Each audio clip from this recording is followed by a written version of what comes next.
नमस्ते, मैं राजनंद और आज मैं बात करने जा रहा हूँ कि क्या हम सनातनी कभी यहूदियों की तरह संगठित हो सकते हैं, उनकी तरह विकसित हो सकते हैं, उनकी तरह हमारा एक शक्तिशाली देश हो सकता है। वैसे तो फ़िलहाल कहा जाए तो हम सनातनियों का कोई भी देश नहीं है।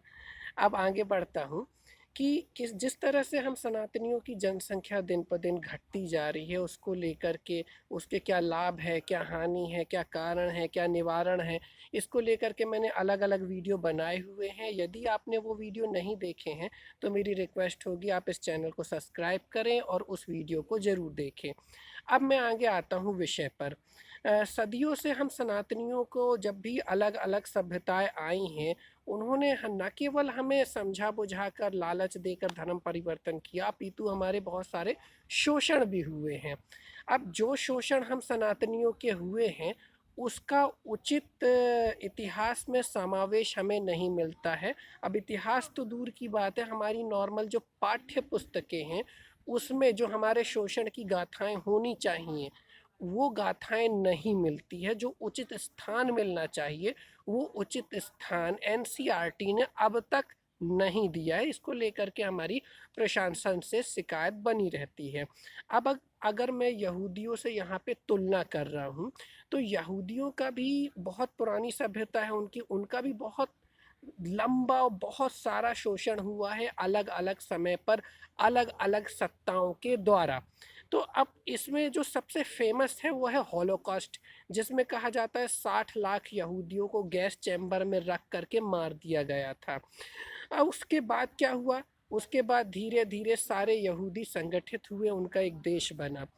लेकिन अब मैं यहाँ तुलनात्मक अध्ययन जो करने जा रहा हूँ, जिस तरह से यहूदी संगठित हुए, कुछ सनातनियों को ये गलतफहमी हो चली है कि भले हमारी जनसंख्या कम होती जा रही है, आगे चल के कभी न कभी हम संगठित हो सकते हैं।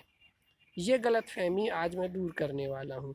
अब देखिए, यहूदी अगर संगठित हुए हैं तो इतिहास में उनके संगठित होने की वजह सिर्फ उनका शोषण नहीं है।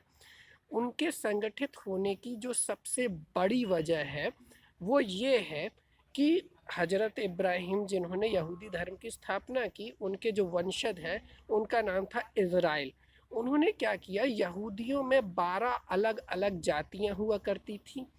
उन जातियों को उन्होंने संगठित किया, एक देश बनाया इज़राइल नाम का, उनका नाम भी इज़राइल था, देश का नाम भी इज़राइल पड़ा, और यहूदियों को इकट्ठा कर लिया उन्होंने।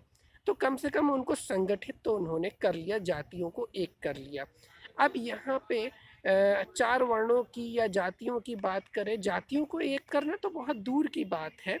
हमारे जो अन्य संप्रदाय हैं जैसे सिख हो गया, जैन हो गया, बौद्ध हो गया, जो कि सनातन की ही शाखाएं हैं, आज तक हम इन्हें ही एक नहीं कर पाए, इन्हें ही हम सनातनी नहीं कह पाए। इन्हें लोगों ने जिसने टाइटल दे दिया कि भैया ये अलग धर्म है तो हमने मान लिया भैया ये अलग धर्म है, जबकि ये हमारी ही एक शाखा है। तो अब तक तो ऐसा कुछ नहीं देखता कि कोई हमें संगठित कर पाएगा।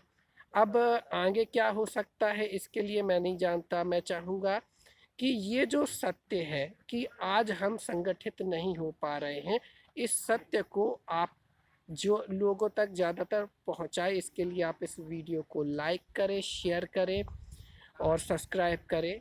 जय माता दी, हर हर महादेव, धन्यवाद।